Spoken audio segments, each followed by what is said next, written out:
Materi ke-6, pengawasan lingkungan kerja. Untuk subelemen ataupun materi-materi yang akan dipelajari selama materi pengawasan K3 lingkungan kerja, yang pertama yaitu latar belakang pengawasan lingkungan kerja. Yang kedua, dasar hukum lingkungan kerja. Yang ketiga, pengertian pengawasan lingkungan kerja. Yang keempat, ruang lingkup bahaya lingkungan kerja.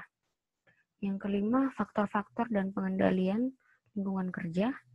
Yang keenam, hygiene perusahaan. Yang ketujuh, pengendalian bahaya besar dan keadaan darurat. Yang kedelapan, pestisida. Yang kesembilan, bahan kimia berbahaya. Yang kesepuluh, sanitasi lingkungan. Yang kesebelas, APD. Dan yang terakhir itu pengawasan limbah industri. Kita masuk yang pertama, latar belakang pengawasan lingkungan kerja. Untuk yang menjadi latar belakang, mengapa diperlukannya pengawasan lingkungan kerja ini sebenarnya kita bisa melihat dari sisi yang pertama, yaitu perlindungan tenaga kerja dari bahaya lingkungan potensial, baik itu bahaya fisika, kimia, biologi, psikologi, dan fisiologi. Nah, jadi di sini kenapa harus perlunya pengawasan lingkungan kerja, ya untuk kembali lagi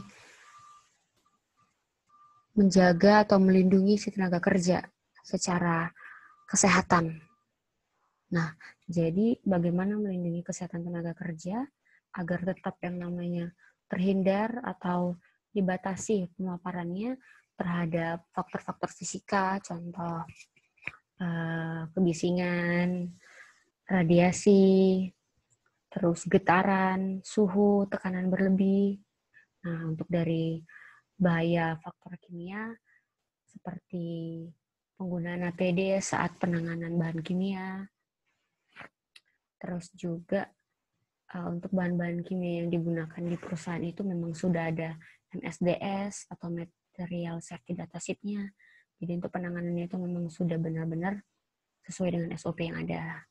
Nah, untuk bahaya faktor biologi ini sendiri, contoh kayak adanya jamur atau adanya biota-biota yang dapat mengganggu pekerjaan atau mungkin makhluk-makhluk hidup lain.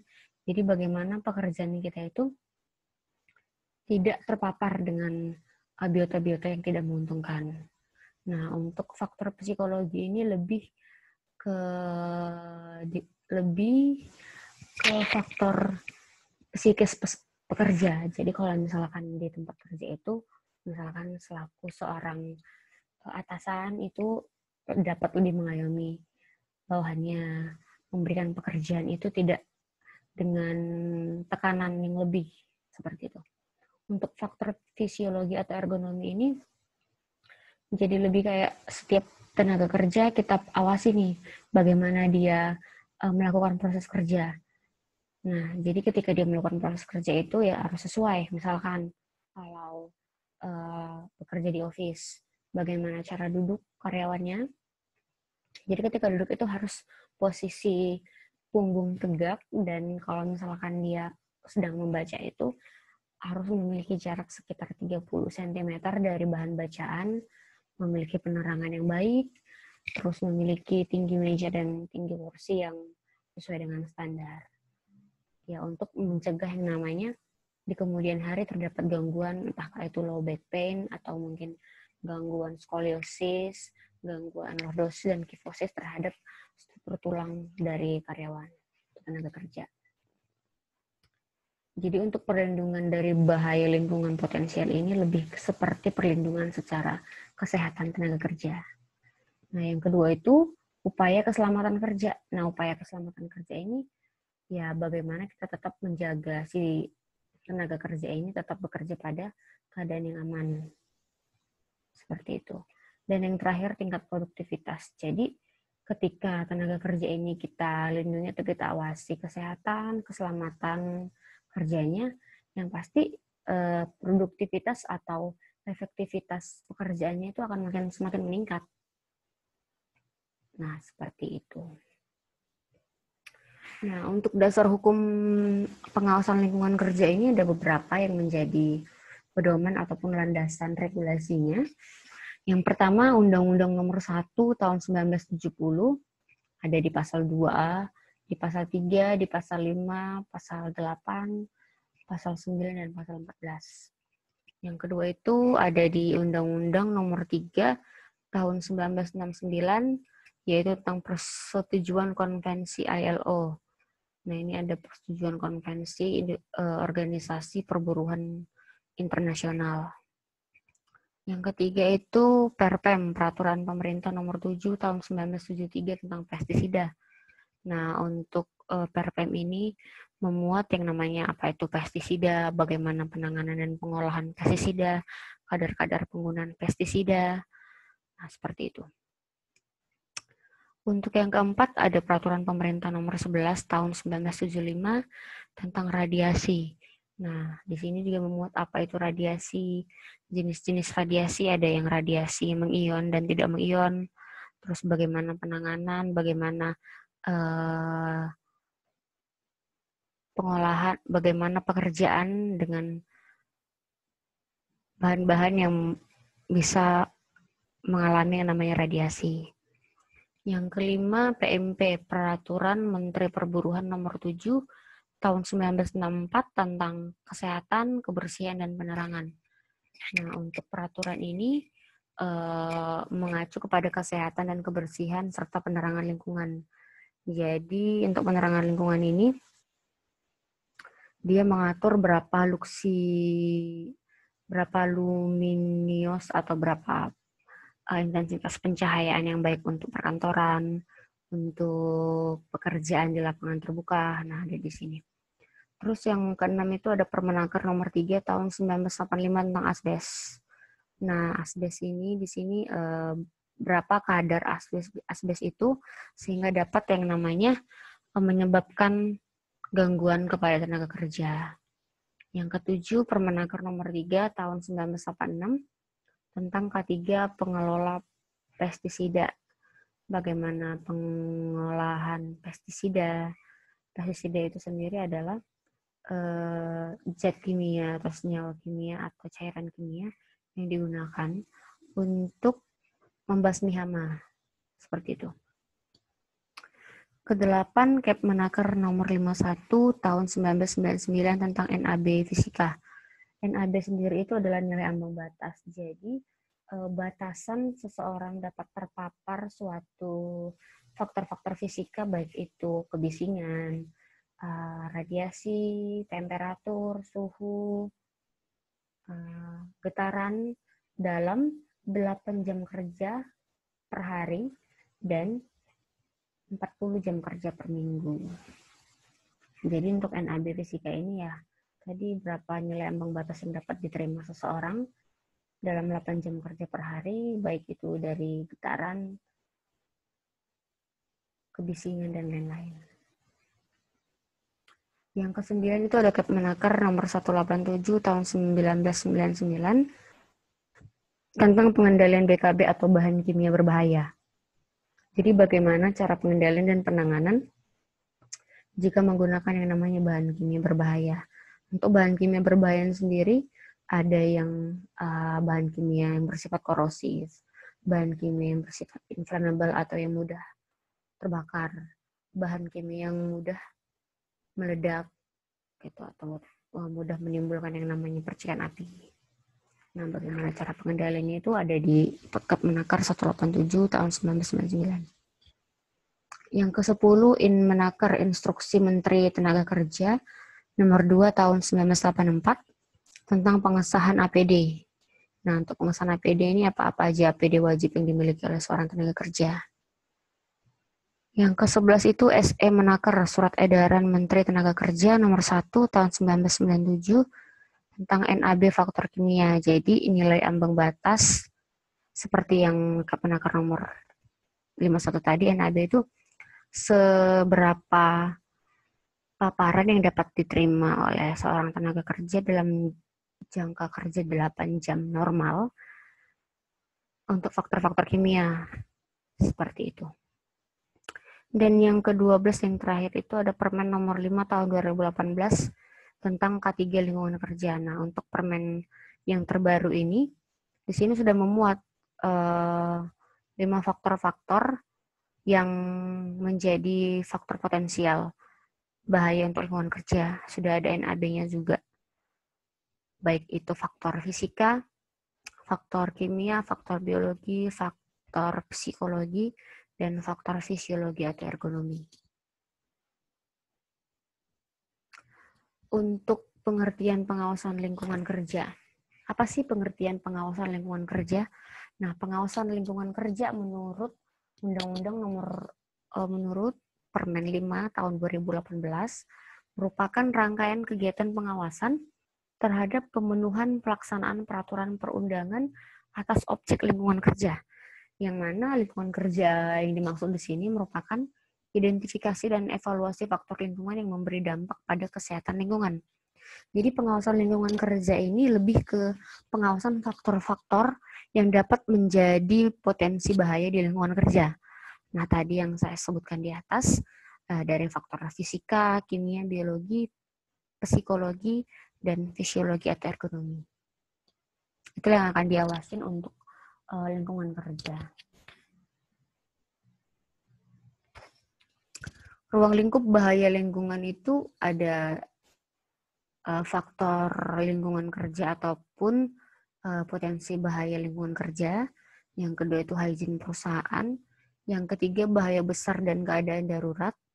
Yang keempat itu pestisida. Yang kelima bahan kimia berbahaya. Yang keenam sanitasi lingkungan. Yang ketujuh APD. Dan yang kedelapan limbah industri. Untuk faktor-faktor dan pengendalian lingkungan kerja, sesuai dengan Permen 5 tahun 2018, faktor-faktor yang menjadi potensi bahaya untuk lingkungan kerja itu ada 5. Nah, yang pertama itu faktor fisika. Jadi faktor fisika ini segala unsur-unsur fisika yang dapat berpotensi menjadi bahaya apabila terpapar cukup lama dan di atas dari NAB atau nilai ambang batas paparan untuk setiap pekerja. Nah, yang termasuk untuk faktor fisika adalah pencahayaan atau tingkat cahaya, terus kebisingan, terus radiasi mengion dan tidak mengion. Nah, untuk radiasi mengion ini contohnya itu sinar-sinar berbahaya yang ketika terkena dengan kulit kita, paling sedikitnya dapat mengakibatkan yang namanya memar merah,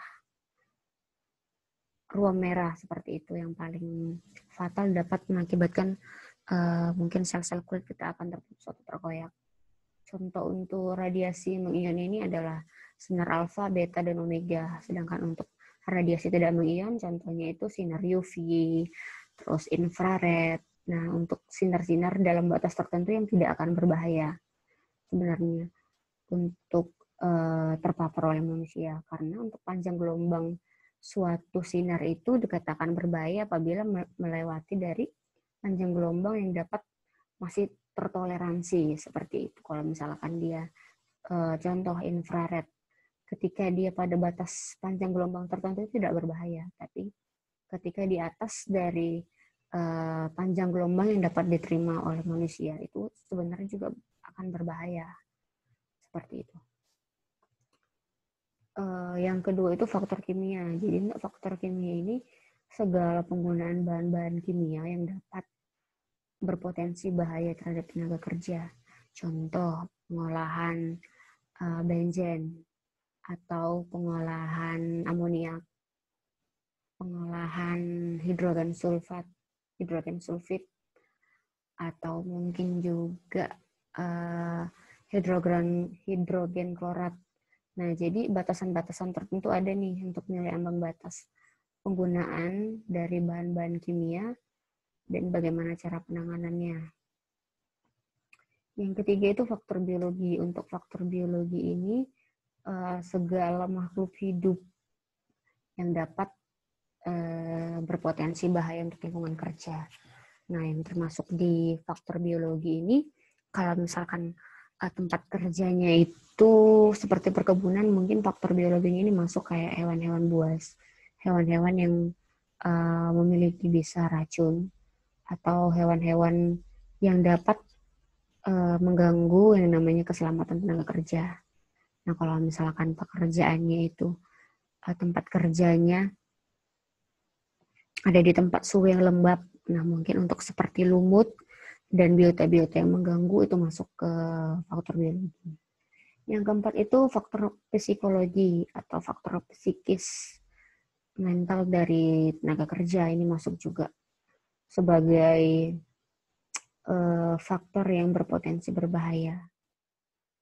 Nah, untuk yang kelima itu faktor fisiologi dan ergonomi. Ergonomi sendiri adalah kesesuaian antara cara kerja, proses kerja alat dengan si pekerjanya. Nah, untuk ergonomi ini sendiri seperti bagaimana cara duduk seseorang, bagaimana cara penanganan alat seseorang, bagaimana seseorang dapat membuat dirinya nyaman ketika bekerja. Contoh untuk operator alat berat. Nah, untuk operator alat berat ini sebenarnya dia ketika mengoperasikan suatu alat berat tertentu itu ada potensi ergonomi seperti getaran.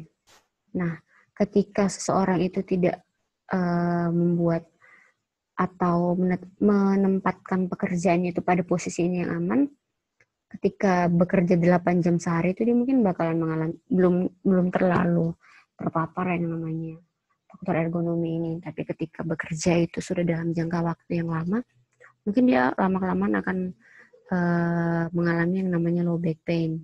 Seperti itu. Jadi untuk faktor ergonomi ini sendiri sebenarnya bagaimana seorang pekerja itu mencari yang namanya cara atau proses bekerja itu yang nyaman dengan dirinya, seperti itu.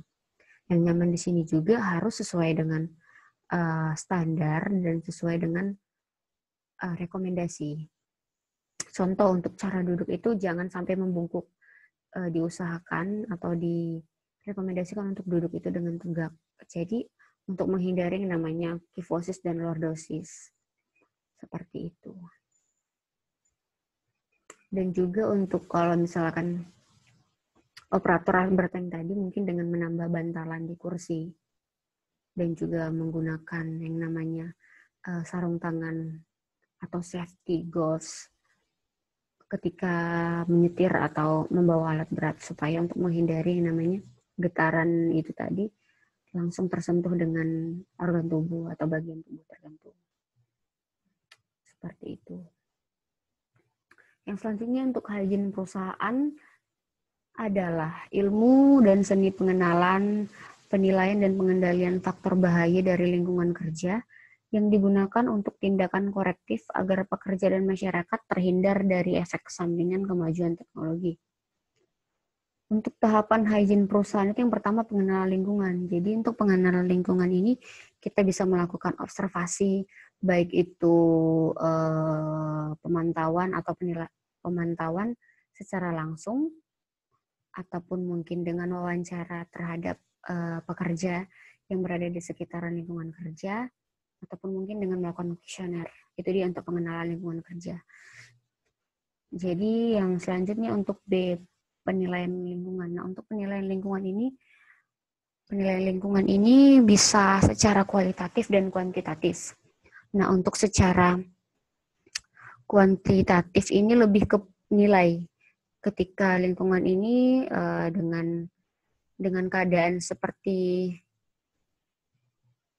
ada faktor-faktor bahaya itu nilainya kita nilai dengan angka.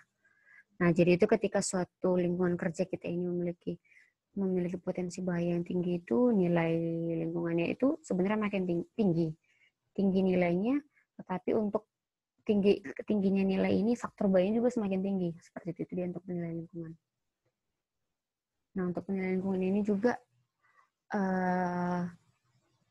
bisa kita amati dengan tadi yang secara kualitatif. Nah, untuk kualitatif ini sendiri itu lebih seperti kalau misalkan keadaannya dibuat dalam suatu penjelasan berpotensi bahaya yang tinggi, nah dia itu hanya dalam bentuk uraian teks, uraian kata, kayak gitu. Bedanya tadi dengan penilaian secara kuantitatif itu dengan angka dan juga nomor yang sudah ada penetapannya.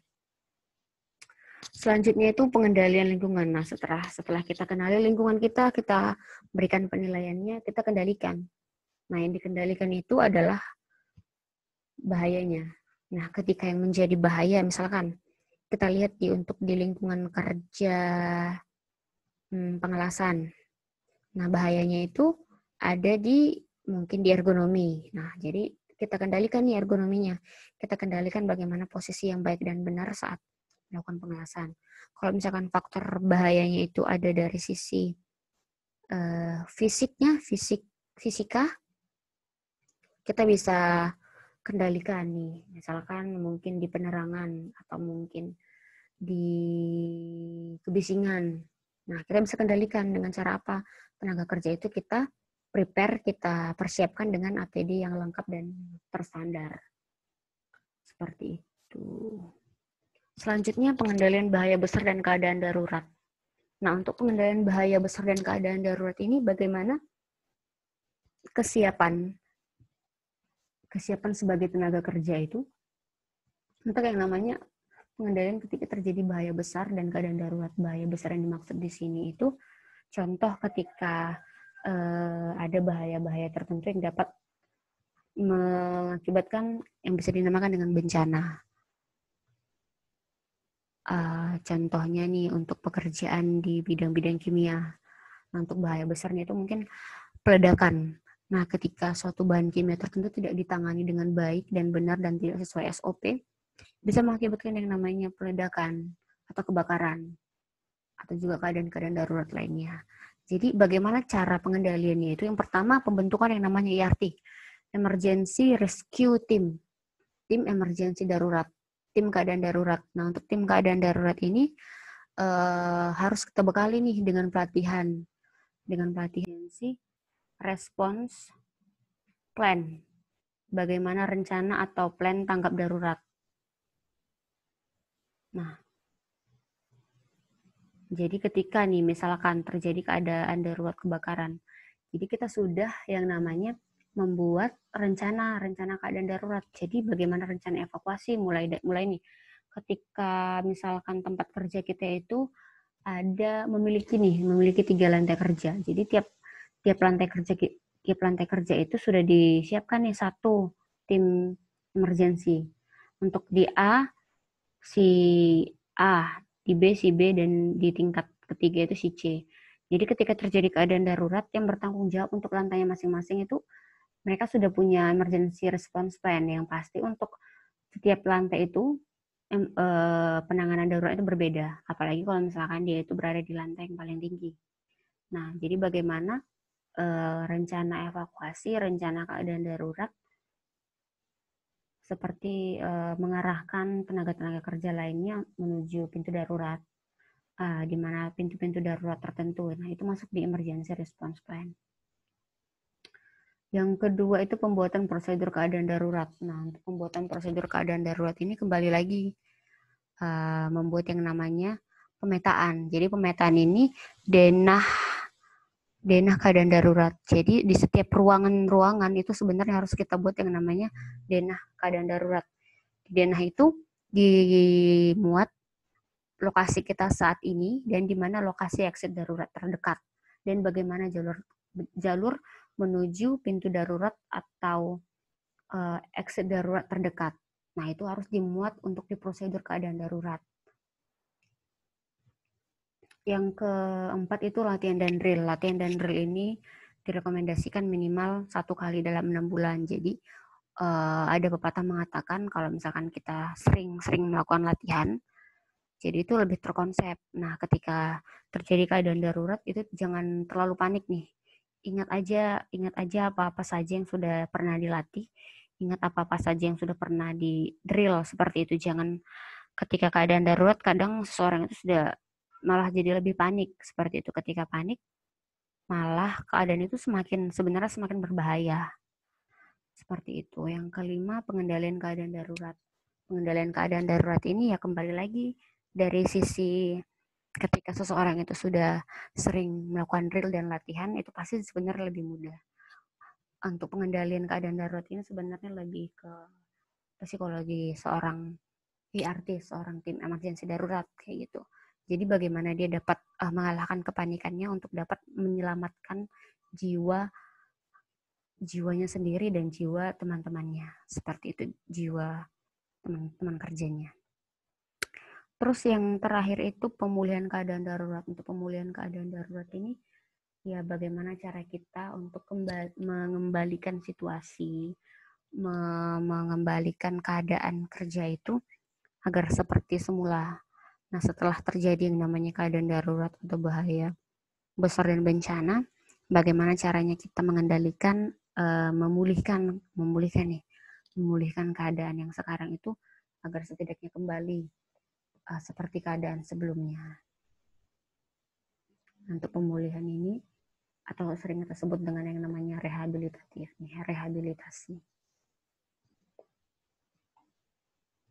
Baik itu dari sisi psikologis, apalagi kalau misalnya seseorang yang sudah pernah mengalami yang namanya bencana itu memberantas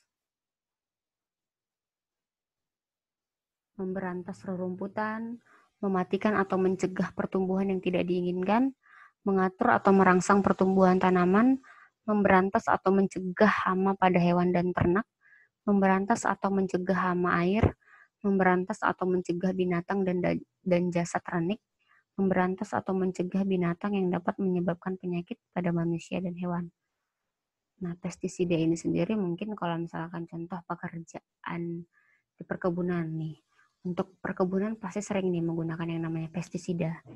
Kenapa? Biasanya kalau misalkan perkebunan contoh, perkebunan tembakau atau perkebunan karet.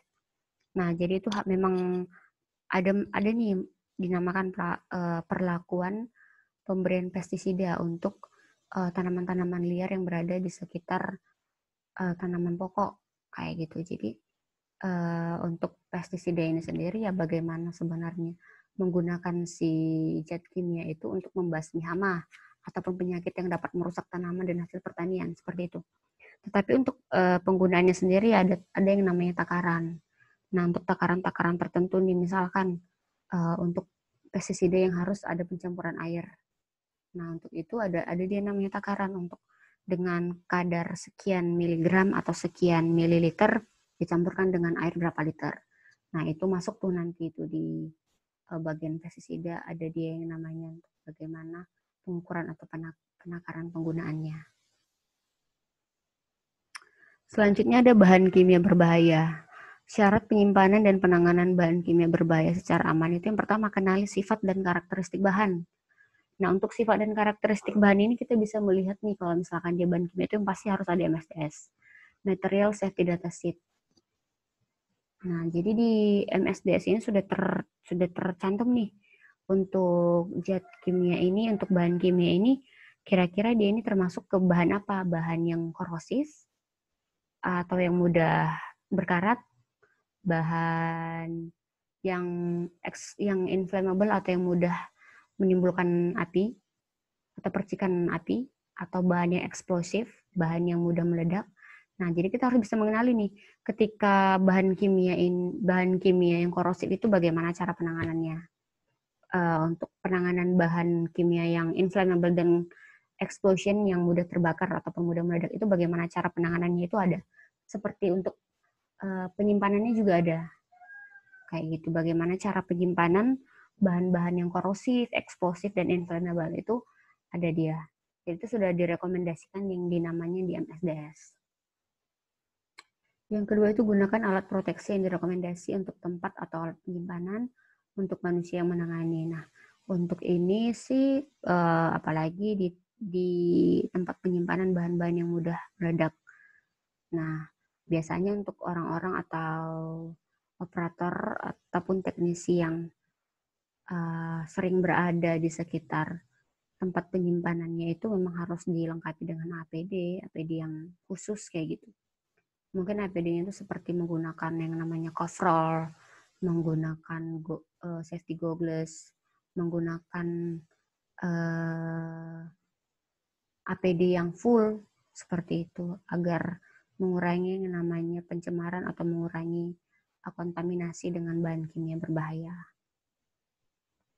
Yang ketiga itu ikuti prosedur, ikuti SOP. Misalkan untuk penanganan bahan kimia yang korosif. Jadi biasanya itu selain dari adanya MSDS, kita lampirkan juga yang namanya SOP penanganan ataupun mungkin SOP penyimpanan. Ya ikuti, kita harus mengikuti nih prosedur ketika mengangkat, mungkin prosedur ketika menyimpan. Nah, ikuti aja semua prosedur yang sudah ada di lampiran SOP itu. Yang keempat, ketahui prosedur keadaan darurat. Nah, ini dia. Ketika mungkin suatu saat terjadi yang namanya keadaan darurat, ikuti prosedur. Ketahui dulu prosedur keadaan darurat, mulai dari misalkan ketika kita mengangkat atau mungkin menangani bahan kimia berbahaya, terjatuh nih mungkin atau mungkin dia bocor. Nah, bagaimana penanganannya? Apalagi di sekitar kita ada listrik. Nah, bagaimana penanganan yang terbaik untuk keadaan darurat ketika terjadi keadaan bahaya untuk bahan kimia berbahaya. Seperti itu. Selanjutnya, sanitasi lingkungan. Sanitasi lingkungan adalah kegiatan di lingkungan industri melalui untuk pencegahan penyebaran penyakit atau gangguan lainnya yang dapat menyebabkan yang penyebabnya tidak terpisahkan dari proses produksi. Ruang lingkup untuk sanitasi lingkungan ini, kalau dalam industri itu yang pertama penyediaan air bersih, layak minum dan cukup. Penyediaan makanan berkualitas, pencegahan dan pembasmian serangga dan rodensia. Yang keempat, ketata rumah tanggaan yang baik atau housekeeping. Yang kelima, limbah industri. Yang keenam, sarana fasilitas kebersihan. Yang ketujuh, sarana kakus. Yang kedelapan, pembuangan sampah. Yang kesembilan, pembuatan atau pembentukan tim sanitasi. Nah, untuk bagian industri ini lebih ke housekeeping sih sebenarnya. Housekeeping 5R. Rajin, resik, ringkas, rawat.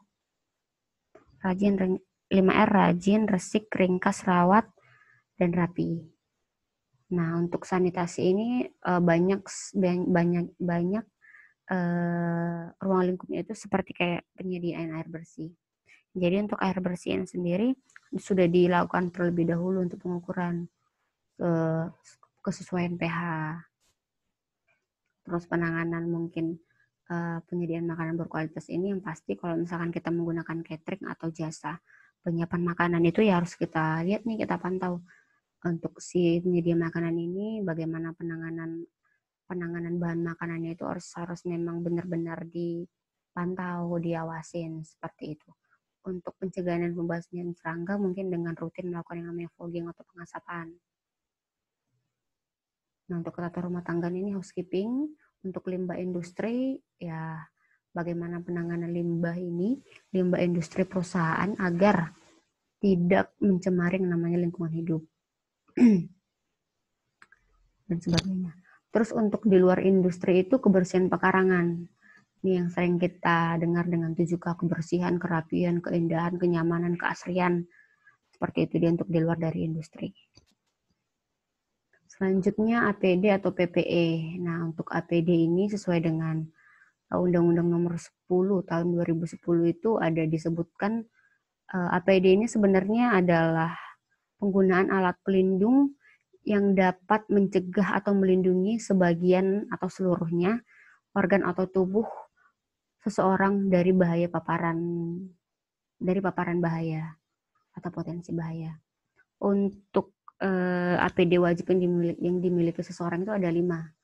Alat pelindung kepala, alat pelindung kaki, alat pelindung tangan, alat pelindung pernapasan, dan perlengkapannya ini masuk nih untuk pelindung mata, muka, alat pelindung pernapasan, dan juga alat pelindung telinga. Ada 5 dia untuk APD dasar dan 3 APD tambahan yang termasuk di dalamnya safety harness atau alat pelindung jatuh, baju pelampung atau life jacket, dan safety belt. Masuk ke safety harness dan APD khusus yang selanjutnya itu yaitu coverall atau wear pack atau baju kerja. Seperti itu. Selanjutnya itu yang terakhir pengawasan limbah industri. Nah, untuk limbah industri itu ada yang dalam bentuk padatan, cair, gas, dan limbah B3. Limbah berbahaya, bahan berbahaya dan beracun. Nah, untuk limbah padatan ini biasanya kalau dia dalam limbahnya ini masih memiliki nilai ekonomis, mungkin akan digunakan untuk jadi seperti apa? Contoh nih, ketika untuk PLTU yang biasanya menggunakan batu bara, biasanya ada tuh untuk limbah padatannya itu dalam bentuk debu batu bara. Nah, biasanya untuk penanganan debu ini kan susah nih. Jadi untuk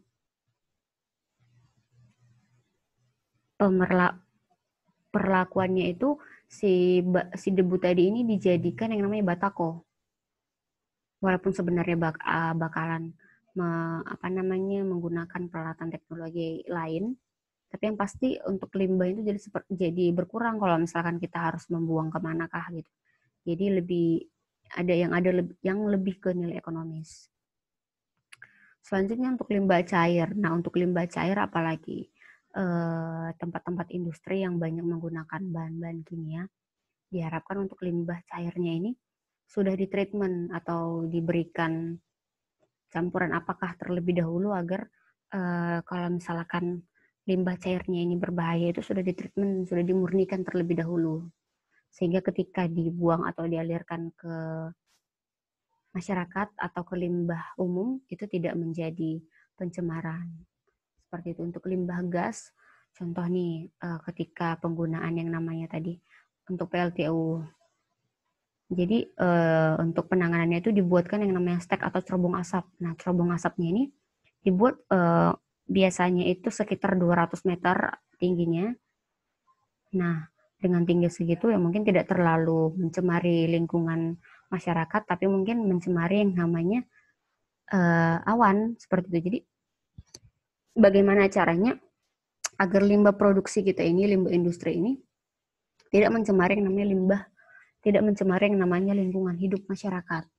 Seperti itu. Jadi biasanya untuk asap-asap tertentu ya kita buat filter mungkin, atau mungkin kalau misalkan di PLT itu kita dibuatkan stek yang mana stek atau cerobong asapnya itu yang sangat tinggi sehingga ketika keluar tidak mencemari udara terlalu signifikan seperti itu.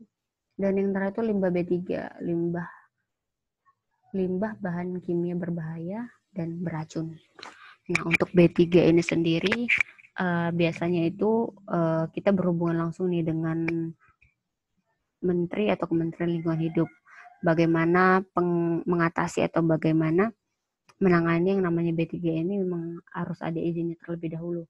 Entahkah kita itu mengolahnya atau memurnikannya itu secara langsung atau mungkin menggunakan yang namanya pihak ketiga. Itu dia masuk untuk di pengawasan limbah industri. Ya, mungkin demikian materi dari pengawasan ketiga lingkungan kerja. Sekian dan terima kasih.